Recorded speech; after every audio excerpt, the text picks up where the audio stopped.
Hello, today we're going to be talking about social and adulthood development. Social development is rooted in emotional attachment and the need for physical contact as infants first form an emotional bond with an adult. Basic emotions such as anger, fear, and joy take time to develop. The only emotion that newborns clearly express is excitement, as you can totally see in the wonderful, wonderful, cute pictures in front of you. One research found that a child is able to observe several basic emotions as early as 10 weeks of age. This might indicate that emotions are hardwired by heredity and related to evolution.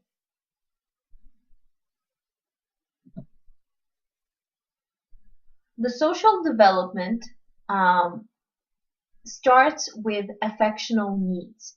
So there's emotional needs to love and affection. And those are as important as basic physiological needs like food, water, and physical care. The actual definition of social development is the development of self-awareness, attachment to parents or caregivers, and their relationship with other children and adults. A very important part of our social development is mother-infant relationship. Harry Harlow separated baby monkeys from their mothers at birth and replaced the mothers with surrogate mothers. One was made of cold, unyielding wire, but was connected to food, while the other was covered with soft, terry cloth. Which surrogate mother did the monkeys prefer? They preferred the ones with the warm cloth. The love and the attachment that is displayed towards this cloth replicates what is shown in humans towards mothers. The attachment needs to occur within the first year of the baby's life for optimal development.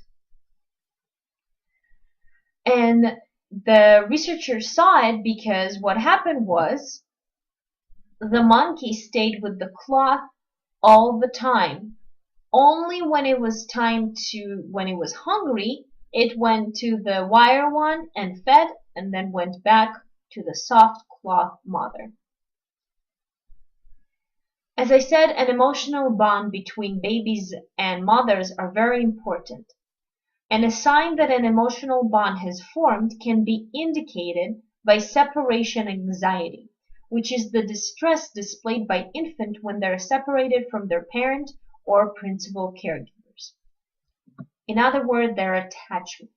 So you can tell if somebody developed a bond with their caregiver and if they're developed a secure bond by seeing how they respond when the caregiver is going away from them. So attachment is the baby's emotional bond to their parent. Secure attachment is when there's a distress displayed by infants when they're separated from their parents or principal caregivers. However, when the parents come back, the child comes down and everything is fine. Insecure, avoidant attachment is an anxious emotional bond marked by tendency to avoid reunion with a parent or caregiver. So the parent leaves, the child potentially cries, the parent comes back, the child just avoids that reunion. It's like, oh, you left me? Okay. Insecure ambivalent attachment is also, I'm going to refer to it mostly as anxious attachment. And an anxious attachment is when there's an anxious emotional bond marked by both a desire to be with the parent and some resistance to being reunited. So the parents leaves, The child cries, it wants to be with the parent comes back, the child keeps crying, even though the parent came back. There's also a fourth attachment element is fearful, when the individual is both avoidant and anxious in their attachment style. So if somebody is not low on avoidance and low on anxiety, they are considered to have a secure attachment style. So for this example, Timmy spends a lot of time by his mother. If she would leave the room, he would start crying. When his mother finally comes back, he becomes frustrated. This is an example of what attachment style?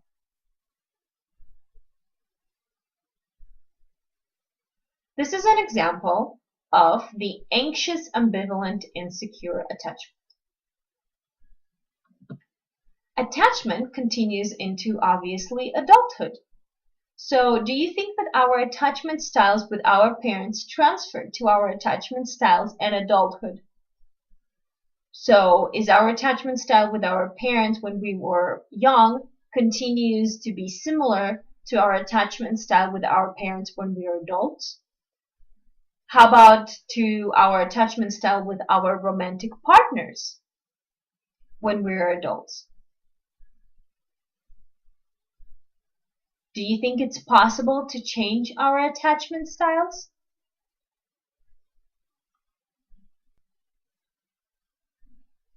I would argue that yes, you potentially can think of your attachment to, let's say, your previous partner, and you were completely anxious, like anxiously attached.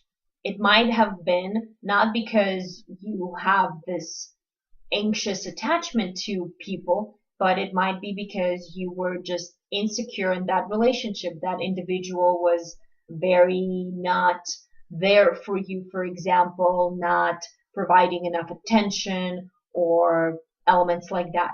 But let's say in your current relationship, you might display a secure attachment style because you do receive that attention and that security, that that person is not going anywhere.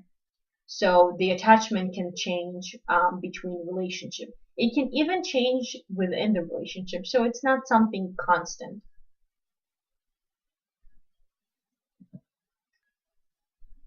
Parenting styles. Going back a little bit to childhood, there are different types of parenting styles that parents can implement. And in general, parenting styles are identifiable patterns of parenting, caretaking, and interaction with children. And there are three primary ones. The authoritarian parents, those are parents who enforce rigid rules and demand strict obedience to authority. Two elements that can be implemented by such parents is power assertion. So tend to punish children via power assertion, which is a physical punishment or show of force, so potentially spanking, or withdrawal of love, withholding affection to enforce child discipline. So, for example, if the child misbehaves, you might not tell them that you love them, but only when it's behaving in the way that that parent, the authoritarian parent, wants. Only then the parent would say, all right, I love you. You're a good child. The second type is the overly permissive parents. So those are parents who give little guidance, allow too much freedom, or do not require the child to take responsibility. And finally, the third parenting styles is authoritative parents, and it's parents who supply firm and consistent guidance combined with love and affection. And you can probably imagine which of those three is the better one for the more optimal and secure and healthy development of the child.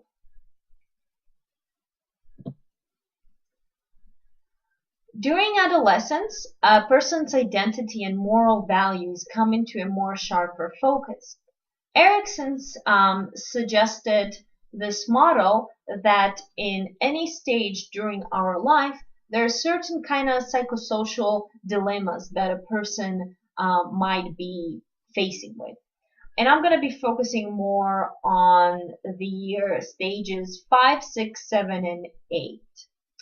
So let's see. 1, 2, 3, 4, 5. Exactly what I wanted. Perfect. So starting with adolescent. So during adolescence, between the ages of 13 and 21, some of you might still be considered in that age group. Some of the biggest kind of crises or elements that you might be focusing on is identity versus role confusion. So it's the need to establish a personal identity. It's the need to answer the question, who am I? During the ages of 21 and 39, after developing a stable identity, okay, so I know who I am as a person, the person starts to getting prepared to share meaningful love or deep friendship with others. So the kind of the social crisis potential can have is between intimacy versus isolation. The next stage is between the years of 40 and 65. And there is a growing interest in guiding the next generation during this stage, which results in general activity or stagnation. A conflict of middle adulthood is in which self-interest is countered by an interest in guiding the next generation. So you might be more interested in your own self-interest versus being more guiding towards the next generation. And the final stage, sounds so depressing, but 65 and older is the time of reflection, which leads to integrity or despair dilemma. So a conflict between feelings of integrity. So, all right, I had good life. Everything was, as it should have been. I'm feeling complete to a degree, or the despair of viewing previous life events of regret. Oh, I never went bungee jumping, or I should have married a different person, or things like that. Moral development starts in childhood and continues into adulthood. Via this process, we acquire values, beliefs, and thinking patterns that guide responsible behavior. And we learn moral values through thinking and reasoning. There are 3 levels of moral development. So, pre-conventional moral reasoning. Moral thinking based on the consequences of one's choices or actions. So, punishment, reward, or exchange of favors. So, for example, we shouldn't steal or do something of that nature because we might go to jail or be punished. The next stage is the conventional moral reasoning. It's moral thinking based on a desire to please others or to follow accepted rules and values. So, for example, you might decide not to steal because you think that others will think that I'm a thief or a cheater or something like that, and I wouldn't want not to get accepted by others or be perceived negatively by those. And the third stage is the post-conventional moral reasoning, moral thinking based on carefully examined and self-chosen moral principles. So, for example, placing higher value on justice, dignity, and equality. So, for example, a person might steal, but because, for example, steal an antidote that his wife needs to survive. So he would steal it, he would still commit the crime, but he will then tell the authorities that he committed this crime. And old age, there's ageism, which is discrimination or prejudice based on a person's age. And there are 5 emotional reactions to impending death. And I thought we should just introduce those because they're very prominent in the media and in our everyday life, of course. So there's denial and isolation, anger, bargaining, depression, and finally acceptance.